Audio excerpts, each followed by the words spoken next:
The envelope lay on the linen tablecloth like a quiet weapon. Emma watched as her mother, Linda, slid it across the table, her diamond ring catching the chandelier light. Her sister, Chloe, lifted her phone, pretending the moment was sentimental instead of cruel. Even the restaurant's string quartet hesitated mid-note. Emma didn't rush. She opened the flap expecting a card or maybe a check. Instead, she found a formal letter, cold, heavy, and signed by her entire family. A disownment letter. Her graduation present. She folded it once, then again, and stood up without speaking. No scene. No tears. Only the weight of paper in her hand. They thought they were ending her story. They had no idea they had just started their own. Growing up, Emma learned early that love in her house came with conditions. Her father, Robert, valued achievements and return on investment. Her mother valued appearances. Chloe, her older sister, was a perfect mix of both polished, successful, easy to praise. At dinner parties, Linda always introduced Chloe first. "This is Chloe, she just made senior associate in New York," she would say proudly. Then she would gesture toward Emma with a softer, apologetic smile. "And this is Emma. She's still studying." Guests nodded politely before returning to their champagne. Emma mastered the quiet smile expected of her. In their home, she lived somewhere between silence and invisibility. Emma spent most dinners staring at the reflections on the crystal table, tiny broken halos created by the chandelier above. The dining room always smelled like cedar polish and pressure. Robert talked about markets and mergers. Linda practiced rehearsed gratitude for donors.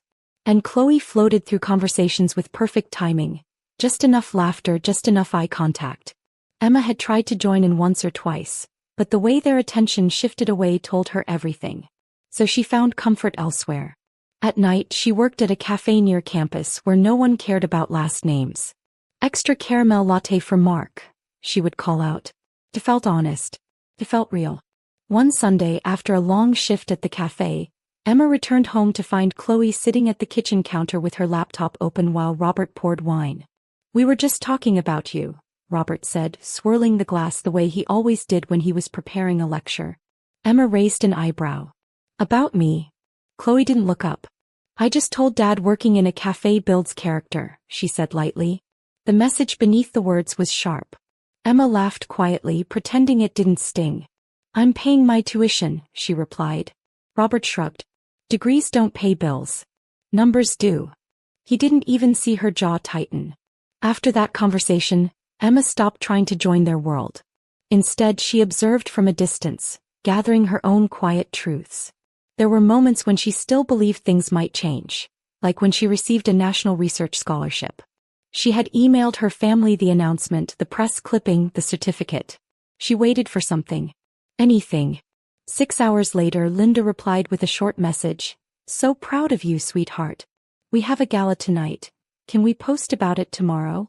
They never posted. That was the night Emma understood the truth. In her family, attention was currency, and she was always the unpaid intern in their empire. 2 days before graduation, a message popped up in the family group chat. It was a reservation link. "Pre-graduation dinner for Emma. Dress appropriately," Linda wrote. No emoji. No warmth.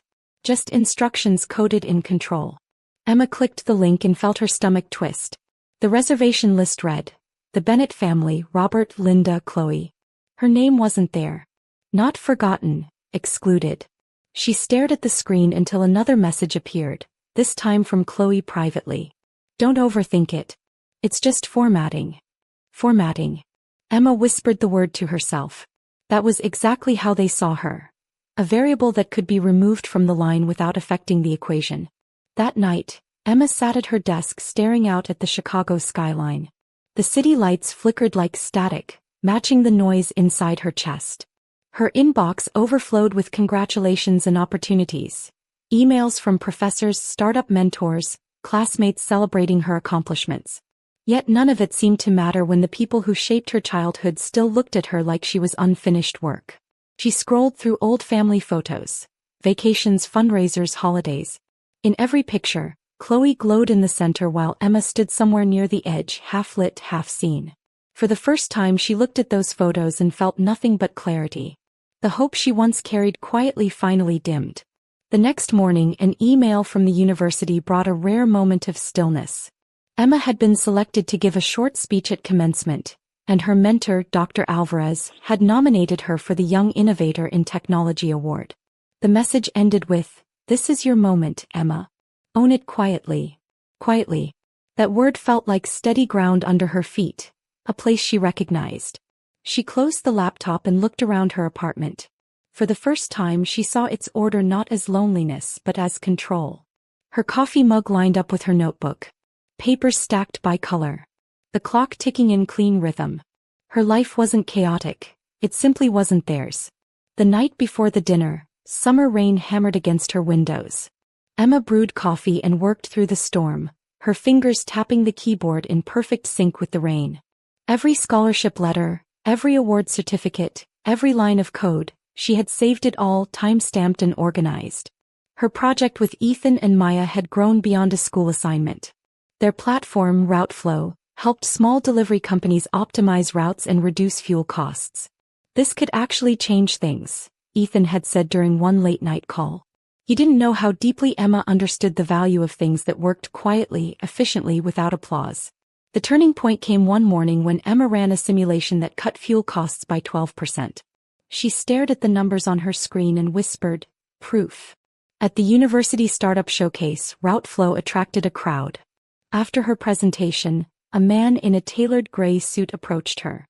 "You built something scalable," he said. His name was Ryan Cole, CEO of Northstride Logistics. His tone wasn't impressed, it was respectful. They met several more times, each meeting more serious than the last.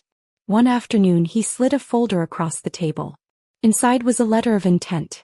Northstride wanted to acquire Routeflow for $6.2 million and offer Emma a director-level position after graduation. She didn't smile. She read every line twice. She wasn't looking for excitement. She was looking for fairness. And she finally found it. Emma didn't sign anything that day. Instead, she took the folder home and read each clause with the precision of someone who had been underestimated her whole life. She highlighted, annotated, cross-checked figures and emailed questions. Ryan responded within minutes every time. No sighs, no condescension, no impatience, just clarity. When she finally signed the agreement, she didn't feel triumphant. She felt balanced. She printed the final transfer confirmation that night. The soft whir of the printer felt like a seal closing on years of silence. For the first time, Emma realized she had built something without her family's approval, and it had become stronger because of that. Later that evening, Emma opened the family group chat for the first time in months. The most recent message was from her mother. A photo of Chloe standing in front of a law firm banner captioned, "Proud doesn't begin to cover it." Emma stared at it for a long moment. Then she typed her reply, "Graduation dinner confirmed. I'll be there." She didn't explain. She didn't elaborate. She didn't add a heart emoji. She simply sent it and closed the app. Then she cleaned her apartment the way she always did before major moments. Organized, deliberate, quiet. She placed her degree folder, the offer letter, and a childhood birthday card from her mother in a perfect line on her desk. The card was faded, but the message still read, "To my little dreamer." Emma smiled at the irony. Midnight came softly, washing the room in silver light. Emma stood by the window, her coffee mug warm in her hands. The city lights shimmered across Lake Michigan like 1,000 tiny promises. Tomorrow her family would hand her their letter, thinking it would define her. They had no idea she had already signed something far more permanent, her independence. She closed her eyes, let the silence settle across her shoulders, and breathed in the stillness of her apartment. No expectations. No comparisons. Just her, the city, and the proof she had built with her own hands. She went to sleep with a calm she hadn't felt in years. The morning of the dinner, Emma woke before sunrise. She touched the edge of the contract on her desk, grounding herself.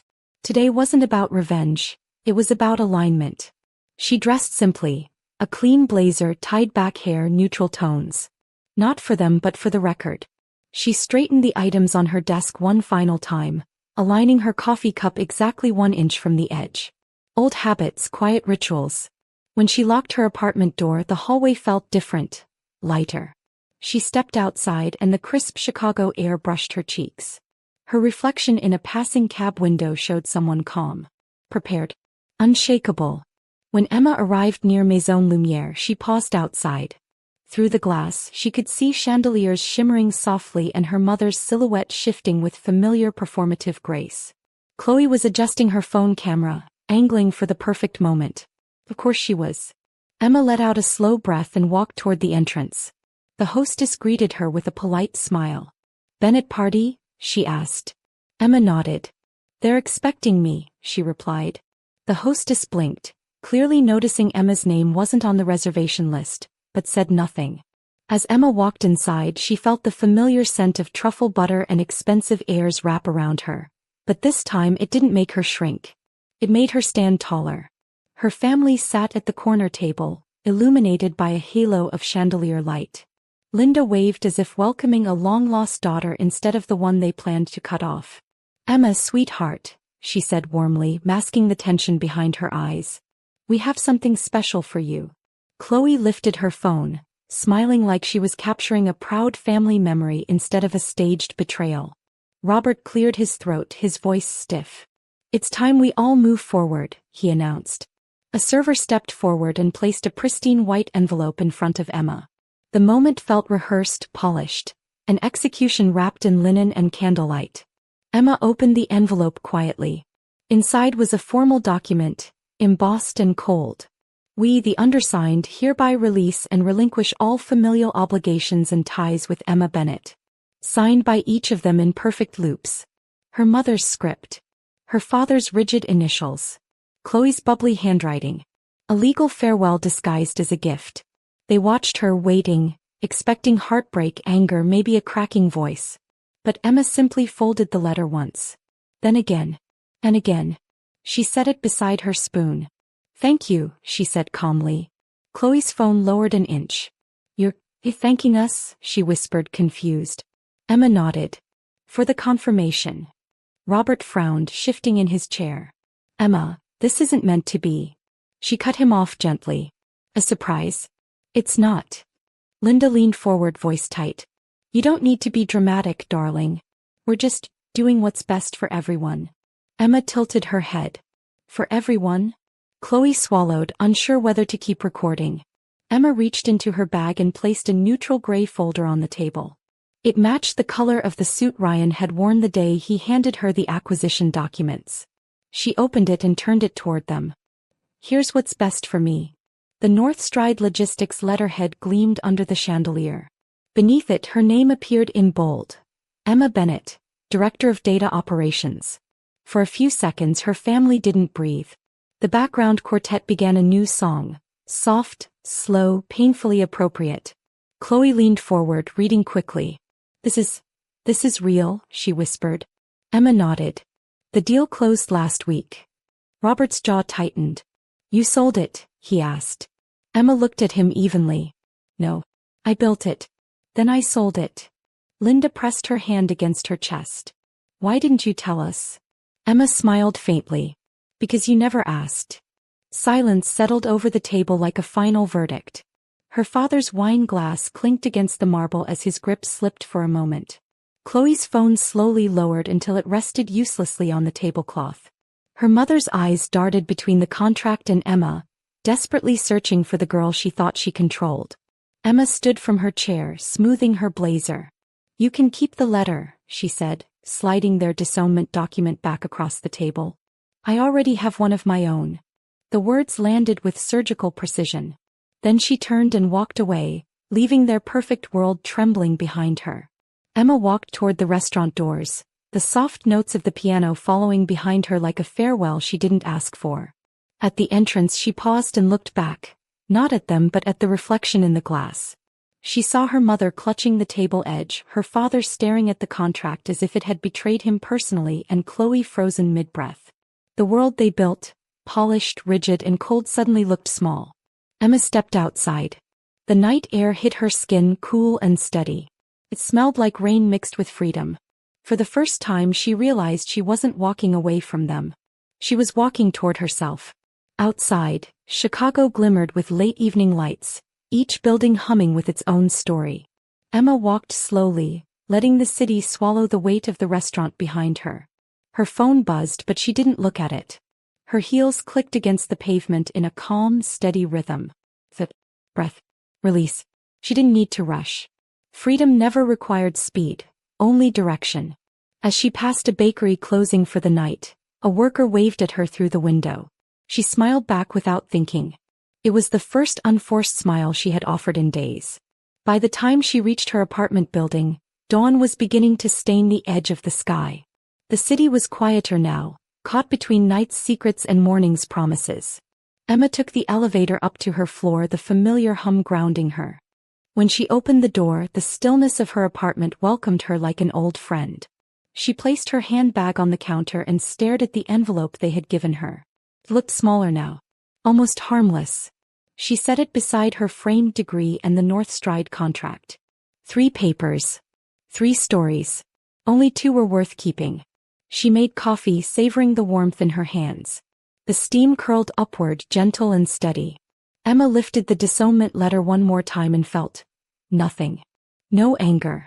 No sadness. Not anymore. It was simply a timestamp.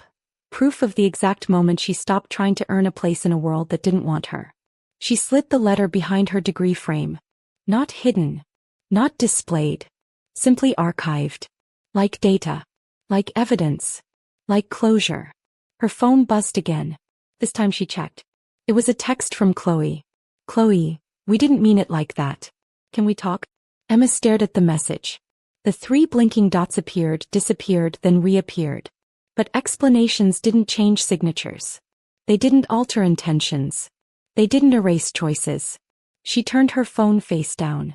She didn't block Chloe. She didn't respond either. Some messages were meant to echo, not to be answered. The morning sun filtered gently through the blinds, painting soft patterns across her living room floor.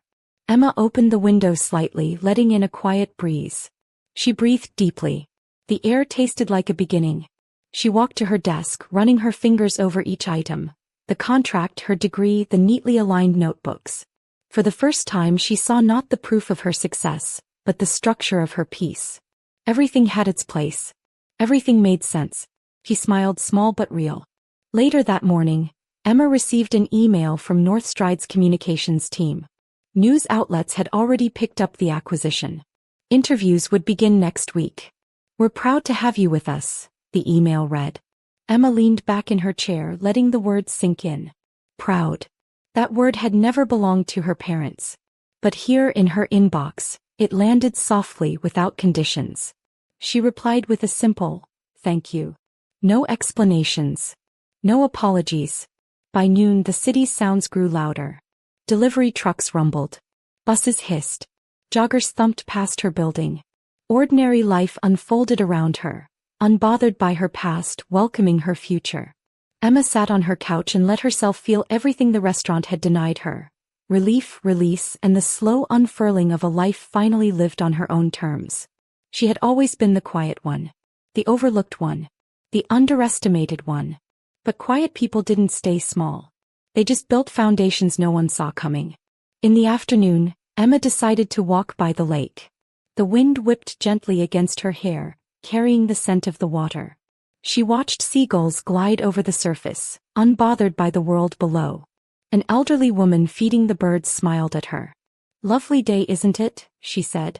Emma nodded. It really is. And it was. For the first time in a long time she felt the world was big enough for her. Wide, open, unfiltered by expectations she never agreed to. As she walked back home she passed a bookstore with a sign in the window. Begin again. Something about it made her stop. She looked at her reflection in the glass. Not the hesitant girl who stood at the edge of family photos. Not the quieter shadow behind her sister's spotlight. A woman. Capable. Rebuilt. Unapologetically her own. She whispered to her reflection, they didn't end me. And the reflection whispered back the truth she now believed. She had rewritten every chapter herself. When Emma returned to her apartment she found a voicemail from her mother. Linda's voice trembled slightly. Emma, sweetheart, maybe we should talk about what happened last night. Emma closed her eyes and listened to the rest. Half excuses, half attempts to regain control. We made mistakes. We were trying to protect the family. Emma deleted the message. Protection didn't come with signatures on legal documents. It came with presence. With effort. Love. They had given her none of that. As evening settled, Emma opened her laptop and created a new folder on her desktop. She labeled it New Chapter. Inside she saved the updated route flow documents, her North Stride schedule, and a blank page titled Future Plans. For years her life had been dictated by her family's expectations. Now every line she typed belonged to her alone. She wrote the first sentence slowly, I choose myself. She stared at the words until they felt permanent. She spent the rest of the evening cooking, something she rarely had the energy for before. The aroma of garlic and herbs filled her apartment. As she ate, she played soft music, letting it drift into corners that used to hold shadows. She wasn't celebrating her family's absence. She was celebrating her presence. Every bite felt like reclaiming territory inside herself that had once belonged to doubt. After dinner, she poured tea and stepped out onto her balcony. The city lights flickered like tiny galaxies. She wrapped her hands around the warm cup and breathed in the steam. The night air felt soft on her skin. She thought about the envelope, the signatures, the cold decision they had made. Then she thought about the folder, the contract, the life she had built. One was made of control. The other was made of courage. And courage always held more weight. Emma went inside, placed her tea on the counter and turned off the lights. In the darkness, the city glow streamed through the windows, wrapping her in quiet gold. She stood there for a moment, letting the silence hold her. Not the silence they had forced on her for years, but the silence she chose. The silence she earned. She whispered to herself, I'm free now. And for the first time the words felt real. She wasn't the footnote in their story. They were the footnote in hers. And the story she was writing next belonged entirely to her. Moral lesson. Sometimes the greatest act of strength is choosing yourself. Silence isn't weakness, it's strategy. And when you stop chasing the people who don't value you, you discover the life waiting on the other side of letting go. Thanks you for watching, and please remember to tell us where you are watching from today. Hit the like button, comment and subscribe to this channel for more of this.